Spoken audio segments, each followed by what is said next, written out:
Our guest today is an HR leader in a school with more than 80,000 students. Hello, I'm Chester Elton, and this is my dear friend and co-author, Adrian Gostick.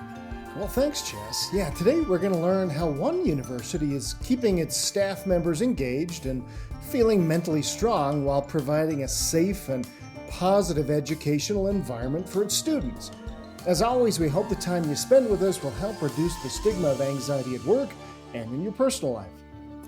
And with us is our new friend, Torrey Quintana, Senior Director of Benefits and Payroll at University of Phoenix, with a 20-year career in human resources and business leadership. Torrey is dedicated to spearheading initiatives that forge strategic partnerships in benefits, payroll, and retirement to enhance wellness outcomes. Torrey's professional journey extends beyond HR as he brings valuable expertise in large-scale retail store and supply chain operations, as well as ownership and operation of small businesses in the restaurant and transportation industries. Welcome to the show, Torrey. Thanks so much for finding the time to be with us today. We really appreciate it. Thanks, gentlemen. I appreciate the opportunity and look forward to the conversation with both of you. Well, we're excited too, Torrey, just to learn, big organization you're part of, and so much attention right now, especially in the news on education and what's going on in campuses around the country here in the U.S. So tell us, first off, let's start with your people, your faculty, your staff members. Compensation is so important. That's part of your job, but we know other things affect engagement. So walk us through a little bit of how the University of Phoenix keeps its faculty, its staff engaged, and maybe what benefits you seem to have you feel have the most impact on people's engagement. Yeah, Adrian, that's a great question. And first, I would say we have a great organization and we have a great mission for our students, and it's really led by our people internally. And so the strategies are really fun in this role because we're looking at how do you keep people engaged. How do you we always talk about the term, the whole person and in the health and wellness space. How do you truly go after that to support them so that they can drive home the mission of your business as well? But also, really importantly, gentlemen, we have to look at how we help them drive home the mission for themselves, right? When we talk about wellness internally or just in general, I always like to use the points of we talk about the whole person, but we also then talk about the employee, and both of those are in conflict with each other because when we talk about the employee, we're only talking about 1/3 of their life, right? 8 hours a day is with us as an employer. The other 2/3 is at home in how they're trying to build their own legacies and journeys with their families and their friends and themselves. And so when we talk about the whole person, we need to find benefit programs that are creative, that reach further out than just the employee. We know that through data and other interactions and engagement surveys, that if we could do that, we're going to get the best person at work, which the company wins from. But even greater than that, we've allowed them to be the best person they can be in their own lives. And that is what's meaningful. And in fairness, when I look at the work that both of you are doing in helping create new cultures in the business and really help open up even anxiety at work, is a roadmap for not only just at work, but in your own personal lives. And I think those are the strategies we try to bring back into the university in general to make sure that our employees and their families are really well taken care of. You know, it's so interesting you talk about the whole person and wellness. Really interested in some of the ideas that you're doing to help everyone at your university be mentally and physically. How do you keep them thriving mentally and physically? Can you share some of that with us? Yeah, so we are in a really great spot, I think, in how benefits is emerging with some of the technology that's out there and the ability to deliver solutions more directly to help your employees and their families. And what I mean by that is we have the typical health journey that you go through, which is you make an appointment with your primary care. Sometimes there's prescriptions, there's other follow-ups and other things to get the care. And that care journey is elongated, right? And it's typically the same cycle. And what we've done is we still have that very fundamental process within our carriers and our medical groups, but we have so many great point solution partners in this space, and there's a lot of them, that allow us to really hone in on key programs that are going to drive results based on data. We know what our employees are seeking care on at a high level. And now we're able to deploy programs to be able to attack those more effectively. And what we've done is we've changed the dynamic of the entry point of healthcare, where you still have your medical care behind you, which is you make your appointments the traditional care path. You have co-insurances, deductibles, and out-of-pockets that you have to maintain. What we've done is we've entered these new point solutions, and I'll give you a few of the partners, but that have done a great job in allowing us to expand this. And what we've done is either we've subsidized them or they're absolutely no cost to our employees. So we've taken away the barrier and we've put a front layer of medical care entry point that's getting great results, and we can measure them where you can't in the traditional path. You just can't. And now we have some really great abilities to get the quality of care and utilization and really effective outcomes. So we have great partners in this space. As you guys are aware, there's programs out there in the musculoskeletal space, the mental health space, especially with groups out there like Headspace, and even in the physical portions of it. We use GymPass, which is now WellHub, and so we have a lot of great programs that are out there in this space now that we can leverage. GymPass, which you said is now WellHub, which I think is great, because it's a wellness program. Talk about that. It's such a unique offering where you belong to just not one wellness center, but a whole bunch. That was a really unique approach. And often, like you say, we've got mental health and we've got doctor's checkups and stuff, but this physical part has become really an important part of people's dynamics. Adrian and I talk about all the time that, movement in your mental health, getting out for a walk, getting out for a run. And so what have you seen as this benefit on WellHub? And if I understand it, you belong to a whole bunch of gyms. Is that the one we're talking about? It is, yes. And so it gives members an opportunity to take advantage of gyms differently. And even they have virtual solutions as well. So regardless of where you are or how you want to engage, you could do that. But we do think that physical activity is the key. And when you look at our lineup of our free benefits in this new traditional model that we're creating away from the traditional model, it is to get people active and out and really focusing on themselves. Even if it's just take 15 minutes for themselves, we have an initiative we kick off called #Take15. It's for yourself. It's for a mental health break. It's for a walk. It really is important to change the culture around how we focus our employees on their health. And I think we've done a great job as a leadership group of really talking about mental health, talking about physical health, and the programs speak for themselves with the results and the outcomes. Well, I love that, Torrey. I love that idea of take 15. Very practical. I could see people, scribbling that down. That's, those are great ideas. Tell me about, let's kind of go, we went macro, let's go micro. You're a manager. You have people on your team. Tell me about what you've done in your immediate team to help your people. What can people learn from your experience? Well, that is a great question. I think as leaders, it is not just a manager, right? Because there's a difference between a manager and a leader. But I think a leader, you're responsible to set the example. And I think it's about being able to take time, allow them to take the time that they need without judgment and without any barriers for themselves. I think that is traditionally changing fundamentally from when we were in work early on. It wasn't looked at very positively. Take time off for yourself. It really wasn't. Now as a leader, you have to, and we're managing multiple generations in the workforce more than ever before. And sometimes there's pressures as leaders from either the top generations or the bottom generations, and you're getting pushed and pulled in both directions. So you really have to be adaptive across those spaces differently and show up differently. And I think the best way is honestly to allow your people to be people.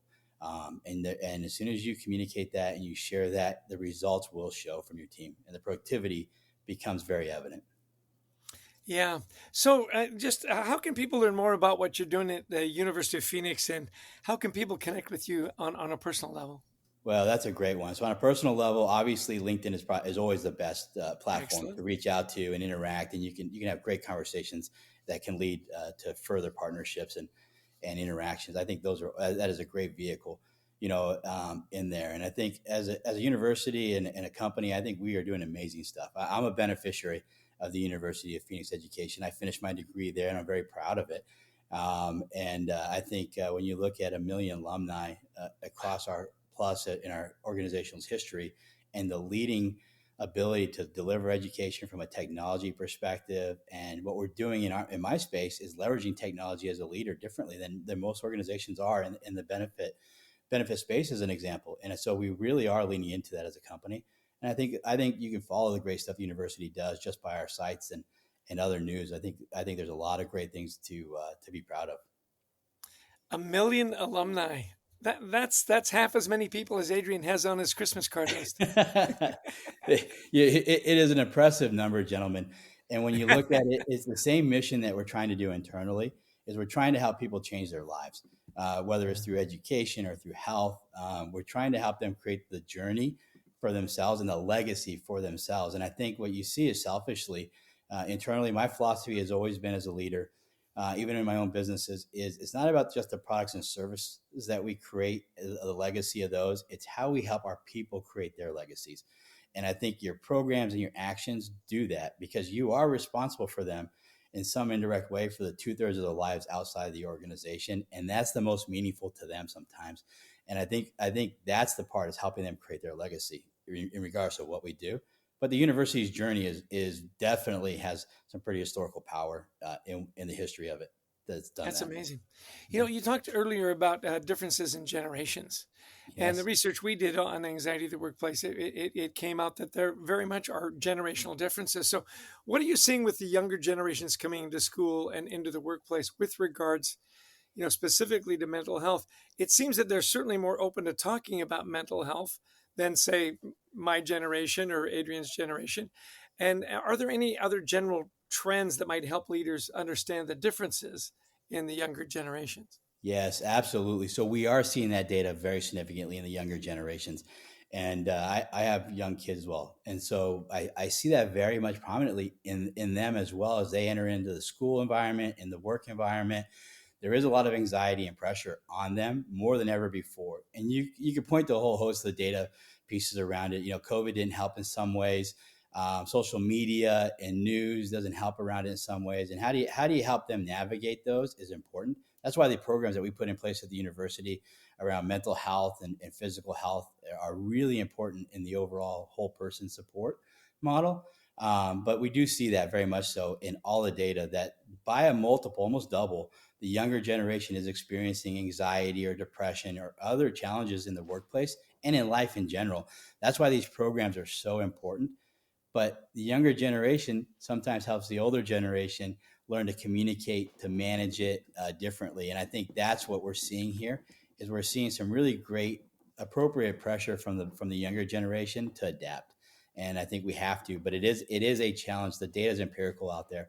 When you look at it, there's no ability to run away from that. You really got to focus on it. So true. As we did our research, the people in their 20s that we talked with, to a person said, look, we talk about this in every conversation we have, and you oldies, you never talk about it. And so there's this gap and I love that you're saying, look, we have to learn from the younger generations because they're talking about stuff that we just didn't, but it's so important. And, one of the things I think would be remiss not to ask you, there's so much unrest right now in some college campuses around the country. People forget that University of Phoenix has a campus too in Phoenix because, they think of you as so spread out, so online, kind of leading edge in that way. But, you've got campuses you're worrying about as well. So with this hitting young people especially hard, how do you create a climate at the University of Phoenix that accepts people's concerns, gives people a place to have a voice, to feel safe? It's a tough thing that a lot of schools are dealing with. Yeah, it really is, but it comes down to true leadership and a philosophy around it. And I think we have some really brilliant leaders that have done a great job of making sure voices are open and heard. And we have these really great programs, honestly, around EAP, mental health, physical health, that are great avenues to help people seek the care they need and support they need on their own and on their own terms. And I think that's where you have to lean into when you're talking about these challenges, is giving them the ability to seek the solutions that they need and care broader. And I think we've done a really great job in that lineup and being creative with the innovative partners and solutions out there. So that's one way that you really got to be after it. It is. This happens all the time, gentlemen. You see this in the world. I think every group handles it differently from an age perspective, but I think there's some really great programs out there for people to get care and help them walk through any challenges that they face. It is really interesting, isn't it? This idea of my voice is heard, my opinion matters. That's what a lot of this is about, right? People just don't feel like people are listening, and so they do these radical things, the tent cities and so on. I remember the Vietnam War protests where people just didn't feel like they were being heard. To your point, it really does come to leadership, doesn't it? Have you created, whether it's on your team or in your school or your business, where people feel like their beliefs, their attitudes, there's a place to talk things through, so that it doesn't get to the point where it blows up. Yeah. Which brings me to the question we love to ask our guests, Torrey, and that is, how do what are your wellness rituals? We talk to lots of business people and counselors and so on, and it seems that most of them have some kind of ritual, some kind of go to, that when they're feeling like they're a little off, to buoy themselves up. What are some of the things you do to keep yourself so positive and in a good frame of mind? Well, I think that's a fun one. So there's many things that I do actually enjoy doing. I tell you, the biggest thing for me has been really sauna work. Going to the sauna, you have an Really? opportunity, honestly, for the health benefits, the physical benefits of it. But there's a great component of mental health where you're able just to focus mentally on yourself, breathe, and really try to just hone in on that moment for yourself. And I think there's a value in that, whether it's sauna, it's going outside, sitting at the park or in your backyard at your your chairs or tables out there and just relaxing. I think there's a really important portion of that help people just kind of get grounded. So for me, that's really one of my favorite go-tos. The other part is I love this time of year. I love the weather. I love being outside. I've coached baseball for a lot of years, so this is a fun time to be outside and engage. And I think those are the things you have to focus on a lot more than anything, is really taking care of yourself. In order to do that, that's what enables yourself to be great and help others, is if you take care of yourself, invest in yourself. Yeah, it's funny. I'm a big fan of saunas as well, and you can't take your cell phone into the sauna. It's just really a bad idea. Bad idea. Bad idea. And you don't want to. You want to disconnect Exactly. and have time for yourself. And that is going to be a challenge of our generation. It already is. You have to be able to put down these devices and really start to think differently. That's why I enjoy this type of conversation and others with other leaders. Is you actually now have to expand your thought and be able to really listen to other people, like truly listen, not just hear them, but truly listen, and then be able to bring that back into the workplace, because we all struggle, whether it's internally as organizations or personally, for the ability to have productivity and capacity. We fight for those all the time, but we fight for those at home too. And you got to find a way to be able to create that balance internally and externally. I've got two other just quick questions for you, Tori, as we wrap up here, because we're coming up to time. But the first one is: do you leave the sauna and do an ice plunge? Everybody's you can't do one without the other. Am I right? So yes.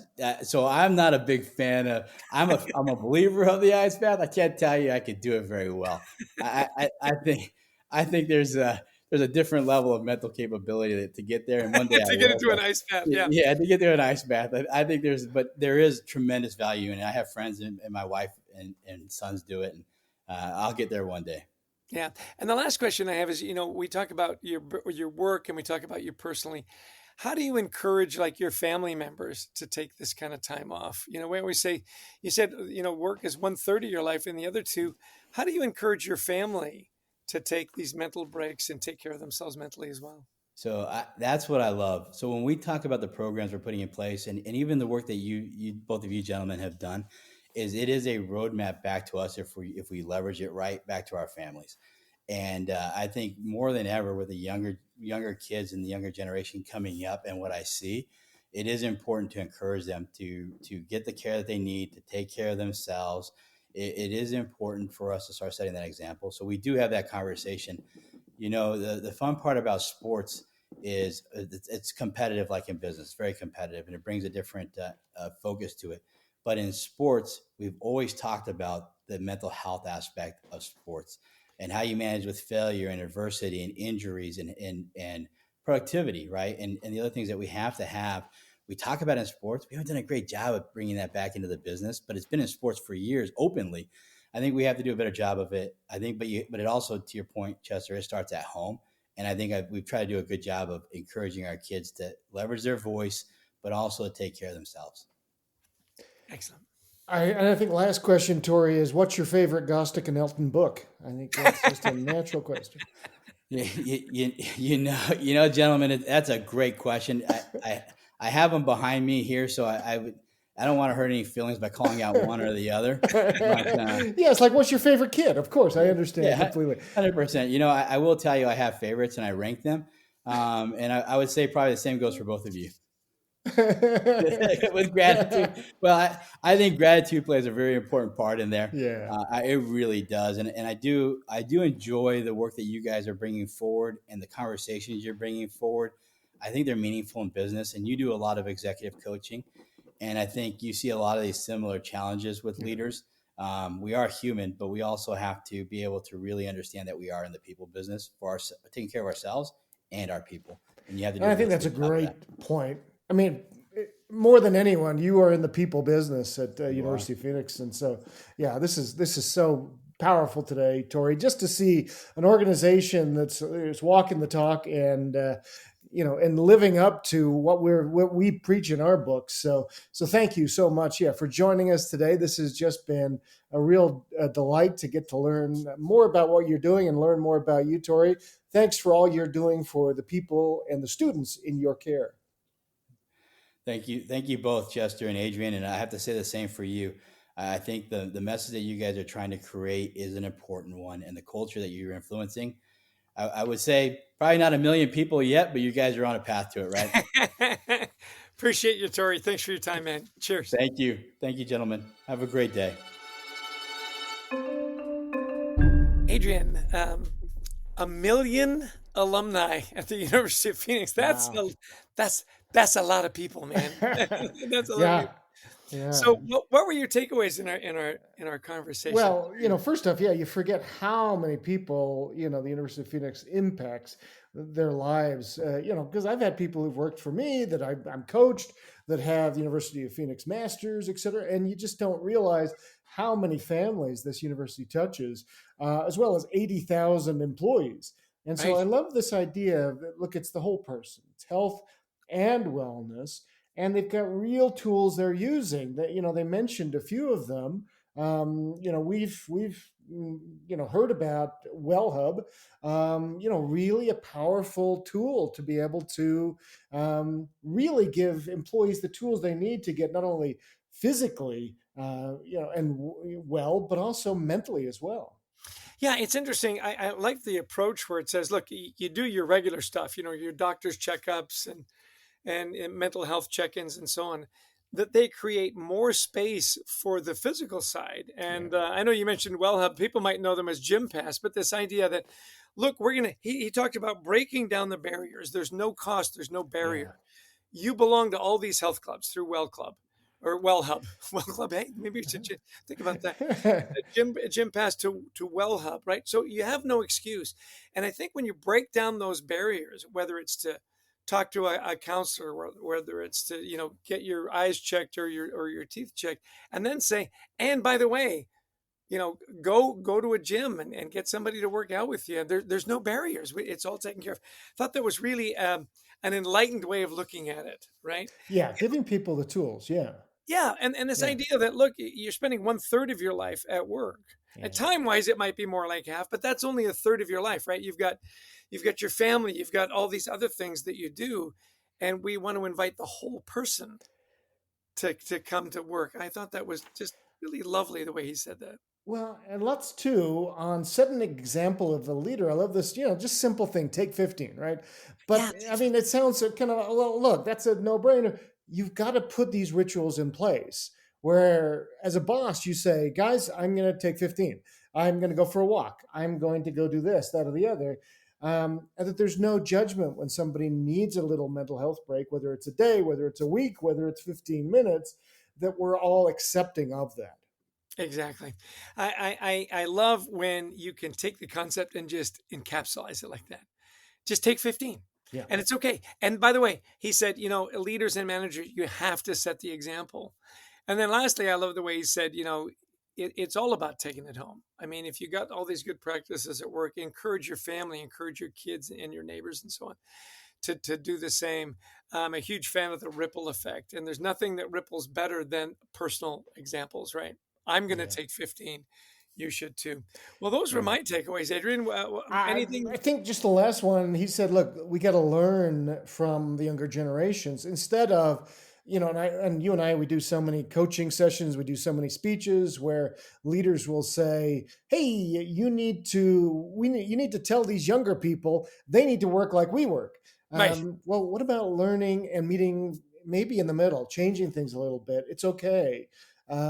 Just because, I worked with a group of surgeons and they say, why can't they learn that, look, you don't sleep for 4 days. That's just how you do it. It's like, why? Because that's how we did it.